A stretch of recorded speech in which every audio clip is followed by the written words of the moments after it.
Bismillahirrahmanirrahim, Assalamu alaikum wa rahmatullahi ta'ala wa barakatuh et bienvenue aux séances de vidéo de l'École supérieure de gestion et d'économie numérique. C'est toujours Sarah Ameller pour vous présenter les travaux dirigés du module Finance d'entreprise. Alors, on arrive au troisième chapitre qui est la décision de financement. Après qu'on a vu le choix d'investissement, l'entreprise a bien choisi son projet d'investissement. Elle va penser maintenant à son financement.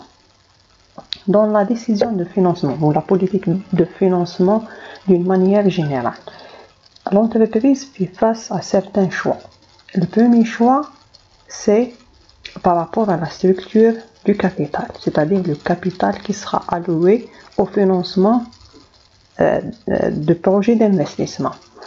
La structure du capital, c'est-à-dire est-ce que je vais financer mon projet avec des fonds propres uniquement?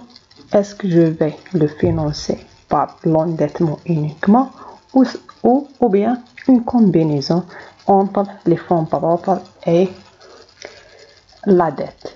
Une autre question sur cette combinaison, quel est le pourcentage des fonds propres et quel est le pourcentage de la dette? Ça, c'est le premier choix. Ou bien, on entame le choix, c'est comme si une autre vision. Donc, l'entreprise pense aux ressources de financement interne et aux ressources de financement externe. Le troisième choix est lié au surplus réalisé par l'entreprise. Quand l'entreprise réalise des bénéfices, c'est la décision à prendre sur ces surplus. Est-ce que c'est un réinvestissement ou bien on choisit la distribution des dividendes? Ce sont les grands axes que vous avez vus dans le cours de la décision de financement. Dans la série d'exercices, pour le premier exercice, vous avez différents éléments qui constituent les ressources de financement de l'entreprise, soit des ressources externes, soit des ressources internes. Et j'ai rajouté quelques éléments qui représentent des emplois. La question est de classer chacun dans la case qui lui convient. Voici le tableau de l'exercice et les éléments proposés. Donc, on va mettre chaque élément dans sa propre place.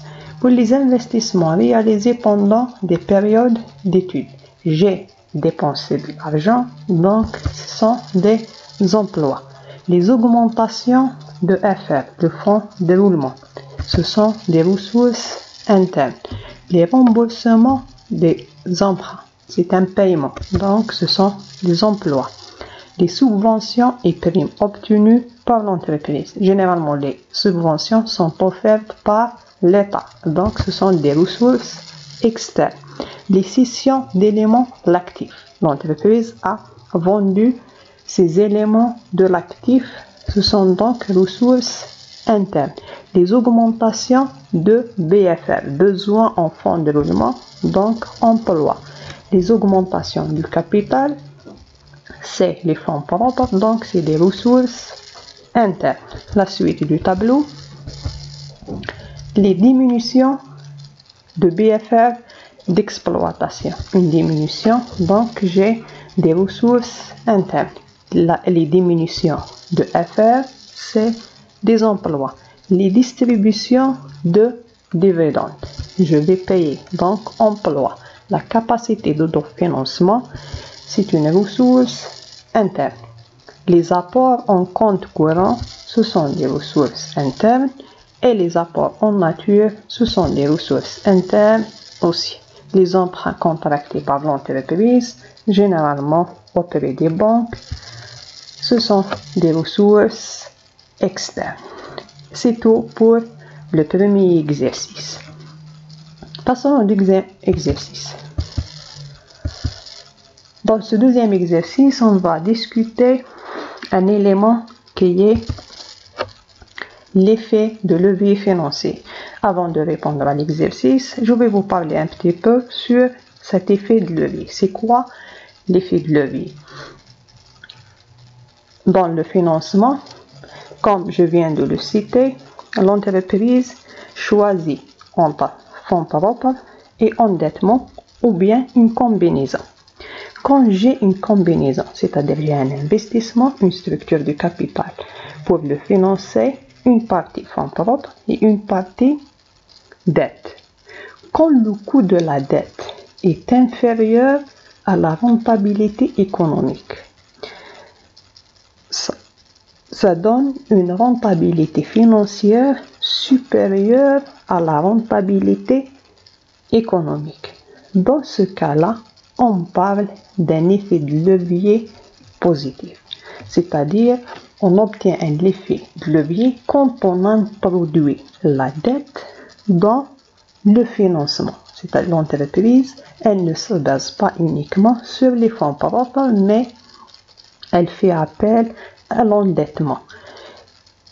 Cet endettement qui va donner un effet de levier financier, mais à un certain niveau pour la dette. C'est-à-dire, on n'arrive pas à 100% de la dette pour avoir le maximum de l'effet de levier. Ça ne marche pas comme ça.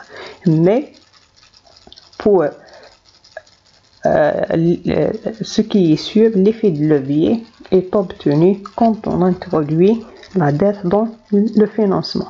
Il y a toute une partie dans le module finance d'entreprise sur la structure du capital. Plusieurs théorèmes sont faits pour expliquer ou pour calculer la structure du capital optimale, c'est-à-dire la meilleure structure du capital pour que l'entreprise tire la meilleure rentabilité ou bien pour maximiser la valeur de l'entreprise. Tout dépend le théorème étudié ou tout dépend les hypothèses sur lesquelles s'appuie chaque théorème, mais ce n'est pas le sujet à étudier, la structure du capital, mais on a fait uniquement une petite partie de ce chapitre de la structure du capital qui est l'effet de levier. Et l'exercice numéro 2, on essaie d'illustrer la signification et le calcul de ce levier financier.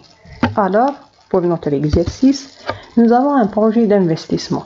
Le coût de ce projet est de 1 million de dinars, avec une possibilité d'avoir une dette de 600 000 dinars et le taux d'intérêt de cette dette, c'est 10%. C'est-à-dire, l'entreprise a le choix entre financer ce projet avec ses fonds propres à 100%, donc elle va payer 1 million de dinars, ou bien elle peut avoir une dette et elle va compléter le financement par 400 000 de ses fonds propres, mais contre le paiement d'un taux d'intérêt de 10% sur les 600 000 empruntés. Nous avons un résultat réalisé après investissement de 200 000. Le travail demandé, c'est calculer le résultat financier, calculer la rentabilité économique et la rentabilité financière. Comment vous jugez l'effet de levier? Si vous disposez d'1 million de dinars, comment financez-vous ce projet? Par fonds propres ou par endettement? Bon, pour les calculs sont simples. Le résultat financier, c'est le résultat obtenu moins les charges financières. Les charges financières, ce sont les intérêts à payer. 10% fois le montant de la dette, c'est 100 000. Donc, 200 000 moins ces charges, on obtient 140 000 dinars comme résultat net financier. La rentabilité économique et la rentabilité financière. La rentabilité économique, c'est le résultat économique fois le capital, c'est les fonds propres plus la dette. Donc, j'ai 200 000 sur 1 million et on obtient une rentabilité économique de 20%. La rentabilité financière, c'est le résultat financier sur les fonds propres. Donc, c'est 140 000 qu'on a calculé, divisé par les 400 000 parce qu'on a utilisé 600 000 dettes. Donc le reste, c'est 400 000. Donc on a une rentabilité financière de 35 000. Comment vous jugez l'effet de levier? On compare, je vous rappelle, la rentabilité économique 20%, la rentabilité financière 35%. Donc la rentabilité financière supérieure à la rentabilité économique. Donc j'ai un effet de levier positif. La quatrième question, si vous disposez 1 million de dinars, comment financez-vous ce projet? Par fonds propres ou par endettement? Pour répondre à cette question, il y a un élément supplémentaire à prendre en considération.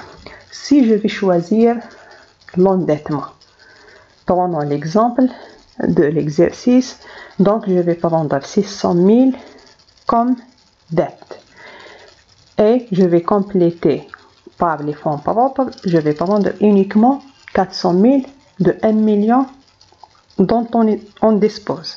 Donc il me reste 600 000 des fonds propres. Comment je vais utiliser ces 600 000? Est-ce que je vais les placer? Et si je vais les placer, à quel taux? Pour répondre à la question, on doit savoir qu'est-ce qu'on va faire avec ces 600 000. Pour décider la meilleure façon de financer ce projet par le choix entre les fonds propres ou l'endettement, il faut s'intéresser aux moyens de placement des fonds propres. يعني إلا خيرت la dette لازم نعرف le reste des fonds propres, à quel taux je peux les placer. Et tout dépend du résultat de ce placement que je peux décider.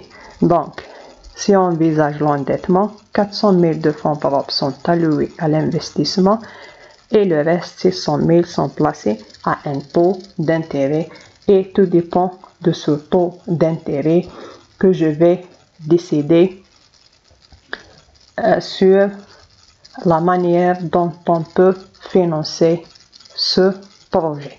Mais les choses réellement sont plus compliquées. Il s'agit d'étudier les différentes théories qui mènent à la structure du capital, c'est-à-dire la composition de notre capital entre fonds propres et fonds et endettement. Et ce chapitre-là n'est pas programmé pour vous cette année. C'est la fin de la première partie. Je vous retrouve avec la deuxième partie pour cette troisième série et merci.